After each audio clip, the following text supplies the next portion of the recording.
Y seguimos en la mañana de volver con la columna de Sergio Ángel, Ciencia y Sociedad. Y ya tenemos a un entrevistado en línea que por supuesto va a hacer la entrevista a Sergio, quien está a cargo de la columna.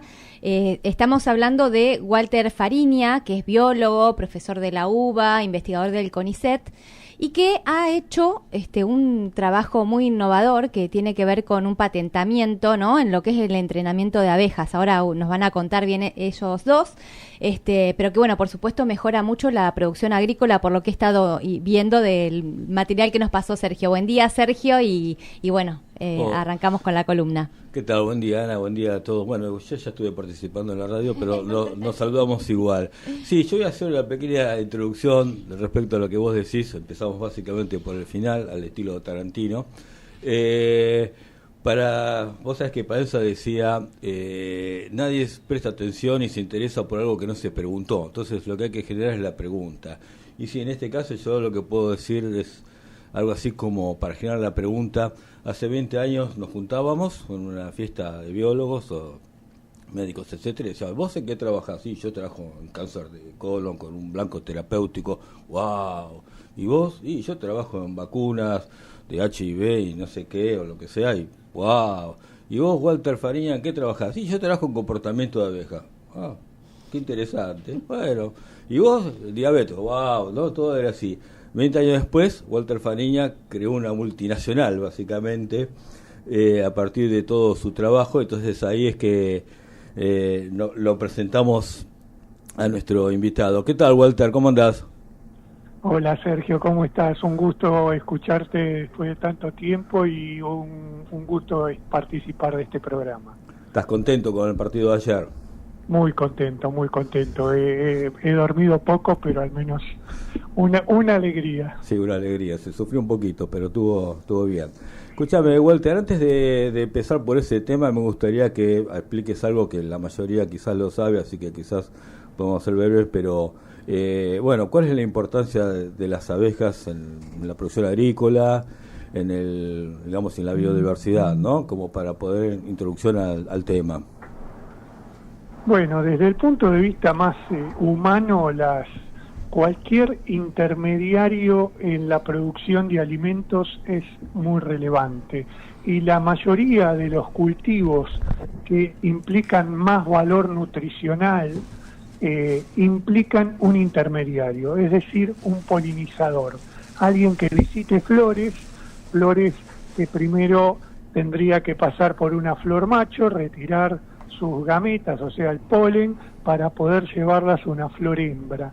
Eso lo pueden hacer diversos animales, pero obviamente el omnipresente a nivel mundial son las abejas, y las que más se ven son las abejas sociales, que llamamos la abeja de la miel o la abeja melífera.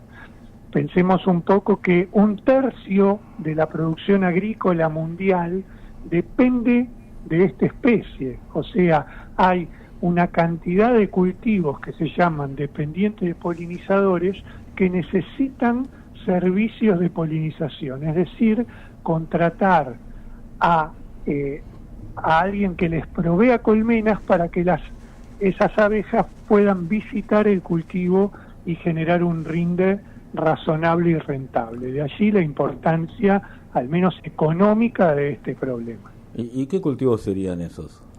Por ejemplo, mira, algunos ejemplos. Fundamentalmente frutales y producción de semillas, o sea, desde oleaginosas como es la canola para aceite de canola, girasol para la producción de aceite, frutos como manzano, pera, kiwi, arándano, frutilla, lo que se te ocurra de frutos rojos. Hay una diversidad muy, muy importante, incluso cultivos en regiones más tropicales que son economías regionales claves para determinadas comunidades, como el cacao, el café. Todo eso requiere la intermediación de polinizadores, fundamentalmente insectos y fundamentalmente el que más frecuentemente aparece, que es la abeja de la miel. Y vos, cuando comenzaste a trabajar en el tema de comportamiento de abejas, ¿Ya tenías esta idea de esta importancia o simplemente lo trabajaste como un modelo por el comportamiento social y bueno, y su forma, digamos, tan compleja de poder indicar a qué flor tener que ir, etcétera? Bueno, para mí el motor de mis ganas de estudiar esto siempre fue el conocimiento básico.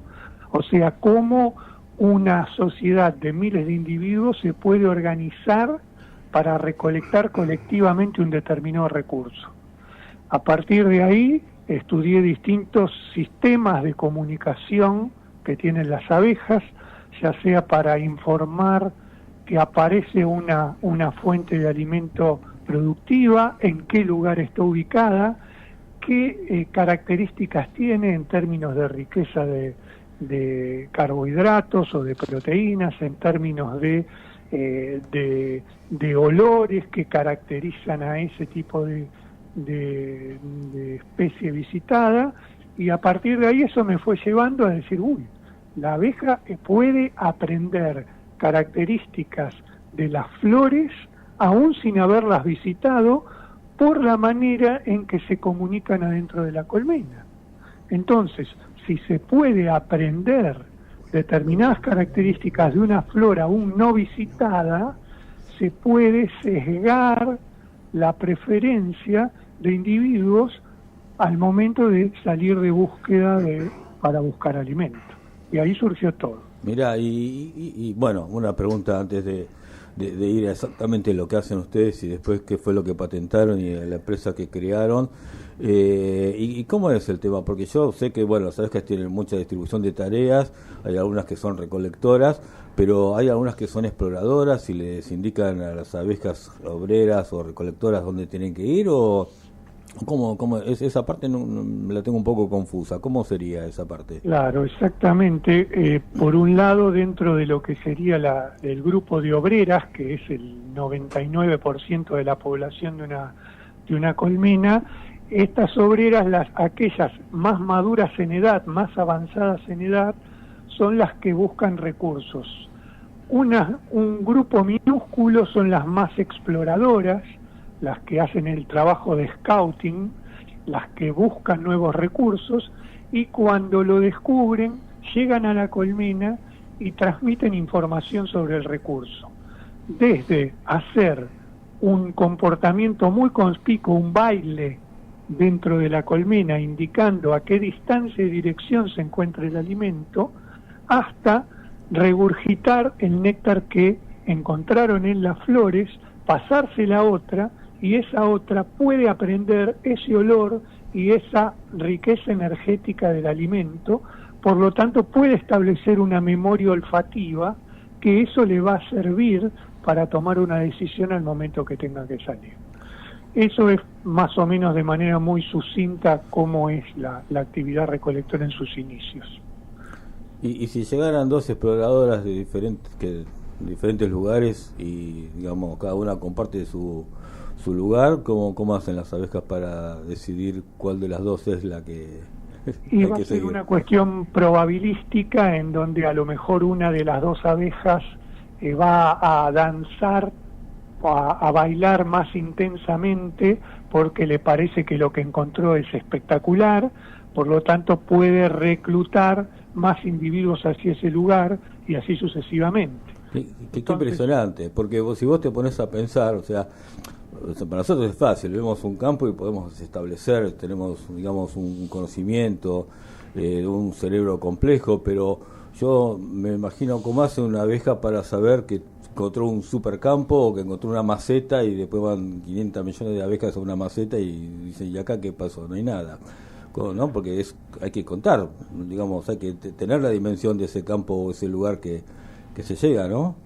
Exactamente, pero eso implica que, bueno, cada individuo va a tener una manera de percibir o de evaluar si eso es bueno o no. A lo mejor para un individuo eso le parece excelente y otro le parece que no es tan bueno. Mira. Por lo tanto, eso va a ir moldeando la actividad recolectora a escala colectiva, porque dependerá de cuán bien se vende un producto, o sea, cuánto danza una abeja, con qué intensidad, para que las abejas empiecen a visitarlo, y a lo mejor para muchas eso resulta que no es tan rentable, lo abandonan, se ponen a seguir otra danza y van a otro lugar que efectivamente podía ser más rentable.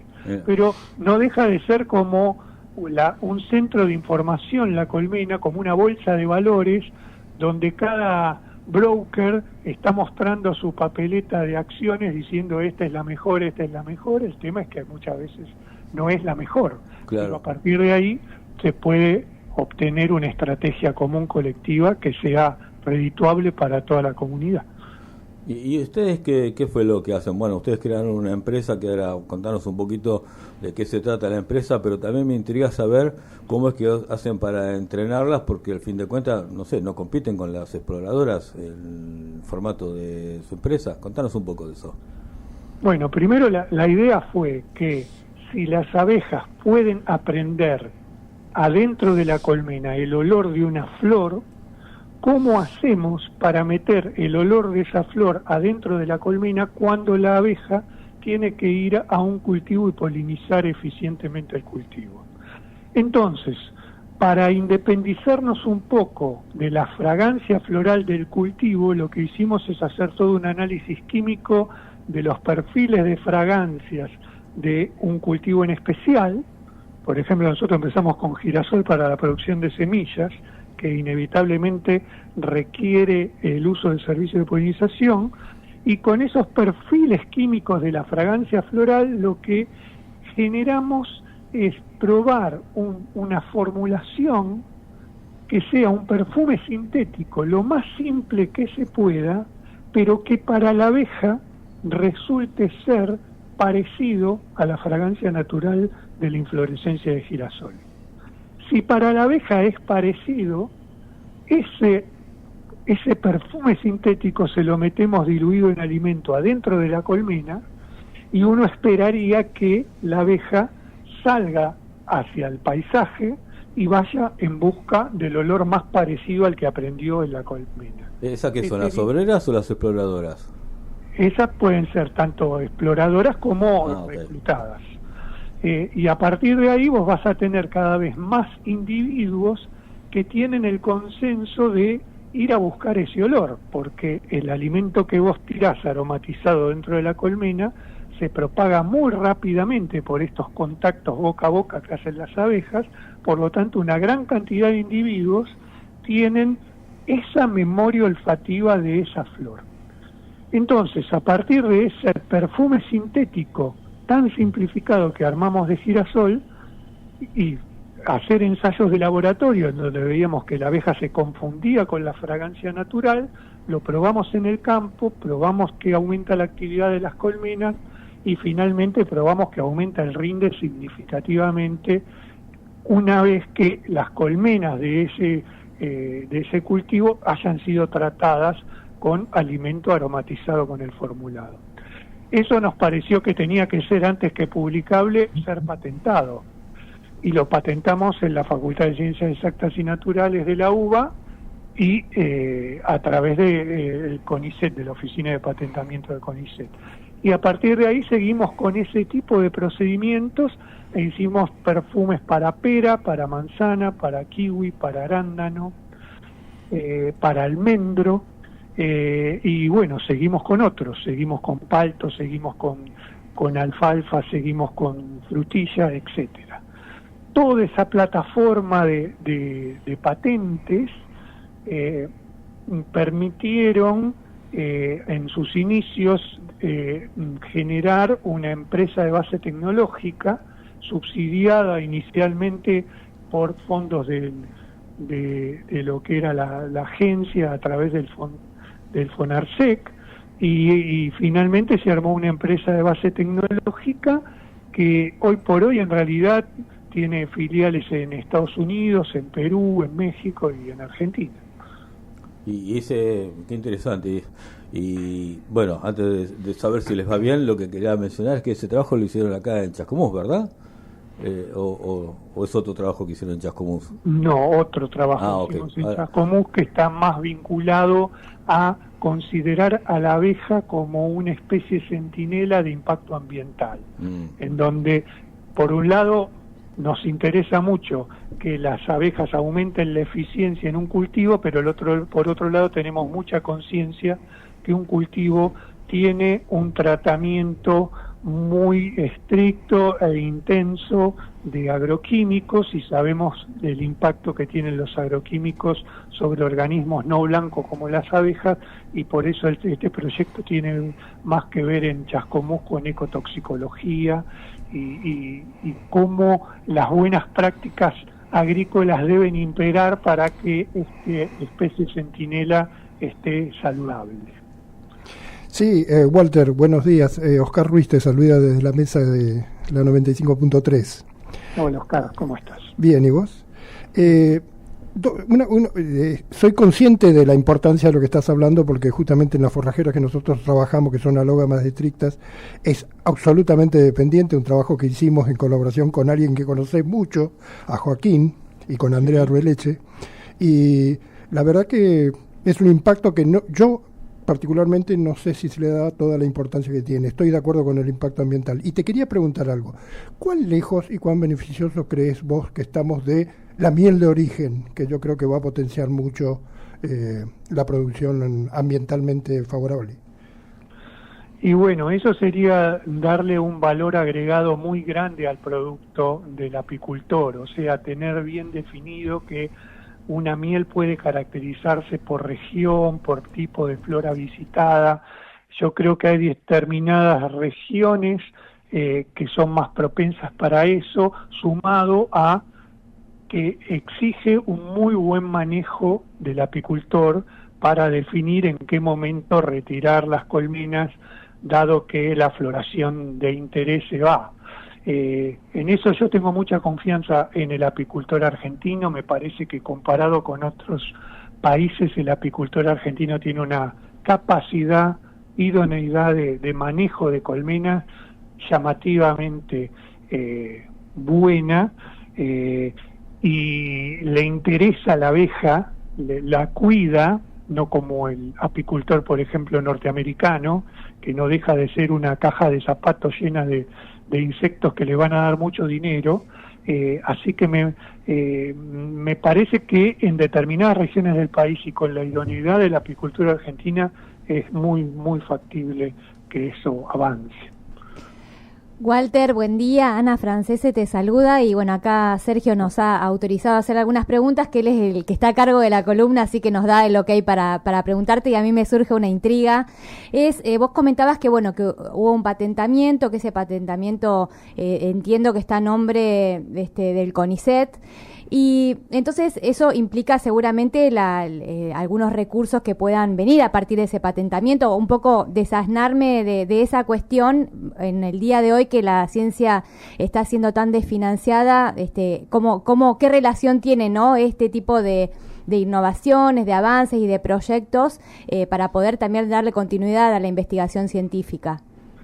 Claro, sí. A ver, el patentamiento fue... El propietario de las primeras patentes fue el CONICET, luego se fue incorporando la Universidad de Buenos Aires junto con el CONICET como los dos propietarios. El CONICET y la Universidad de Buenos Aires le dieron la licencia exclusiva a esta empresa, que hoy se llama Biflow, y es la que puede usar de manera exclusiva la tecnología. Y ya para las patentes más recientes, o sea, como en realidad el CONICET y la Universidad de Buenos Aires, el soporte financiero para gastos de patentamiento que son tan elevados no lo hace, no lo puede hacer, todo ese gasto de patentamiento lo realiza la empresa, empezó a ser parte propietaria junto con el CONICET y la UBA. Eso significaría los convenios para recibir regalías son realmente extremadamente burocráticos y lentos, que tarde o temprano haya un beneficio a la Universidad de Buenos Aires y al CONICET por el uso de esta tecnología y por la venta de de este producto servicio a lo largo del tiempo, ¿no? Buenísimo, realmente, bueno, ojalá que fuera menos burocrático, porque la verdad que con toda el conocimiento que generan estos ámbitos académicos, y bueno, con lo que atravesamos actualmente, principalmente, ¿no? De lo que es el de financiamiento, seguramente que sería muy provechoso que pueda recibir estas regalías. Walter, muchísimas gracias. Acá te dejo con Sergio para que vayamos cerrando la nota. Un placer, y realmente lo que comentabas respecto a las abejas, a veces la realidad supera la ficción, ¿no? Porque es tan increíble cuando uno se pone a escuchar y a observar este tipo de conductas, de comportamientos, que realmente te agradecemos mucho que nos hayas traído este tema a la mesa de FM Volver. No, un gusto, Ana, gracias. Bueno, Walter, acá como dice Ana, vamos a ir cerrando. No sé si querías decir algo más, es un buen momento para que lo digas. Yo lo único que quería acotar es que se ha dicho muchas cosas, de que el CONICET no sirve para nada, de que el CONICET no se interesa por la parte de generar empresas, etcétera, pero todo esto se hizo antes del 2024. Quiere decir que el CONICET de antes sí funcionaba para generar empresas de base biotecnológica, y que digamos que no veo que se esté ganando algo nuevo en esta nueva dirección. Pero bueno, Walter, ¿querías comentar algo más? A mí me interesaba solamente una pequeña acotación sobre el glifosato, ya que trajiste el tema, y que me parece un tema importante, que he visto que tenés muchos trabajos al respecto. El glifosato está haciendo estragos en las abejas. ¿Las abejas qué les pasa con el glifosato? Bueno, el glifosato es un problema porque en realidad es un herbicida, entonces uno a priori pensaría que no tiene un efecto negativo sobre insectos. Sin embargo, sí lo tiene. En lo inmediato, el glifosato es un herbicida, pero también es un bactericida, por lo tanto lo que sería la microbiota intestinal de un insecto, lo que antes se llamaba la flora intestinal cuando era chico, se ve alterada, por lo tanto todo lo que es fisiología y el vínculo con el sistema nervioso se afecta. Nosotros vimos cómo el glifosato genera problemas de reducir la capacidad de la percepción gustativa en abejas, la capacidad de aprender, de orientarse. Hay un desarrollo larval más lento en presencia de una nutrición basada con glifosato, y lo que vimos en el campo en situación realista es que la administración de agroquímicos, que en general se dan cócteles de agroquímicos, de herbicidas, insecticidas, fungicidas, etcétera, promueven déficit en el aprendizaje, en la memoria, en todo lo que sería la fisiología del sistema nervioso, que es la base de la cognición a escala colectiva. Entonces, por ese lado es negativo.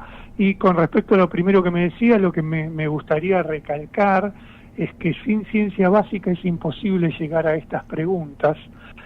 Cuando yo empecé a trabajar con esto, y no sé, familiares me decían, ¿y para qué sirve estudiar la comunicación en abejas?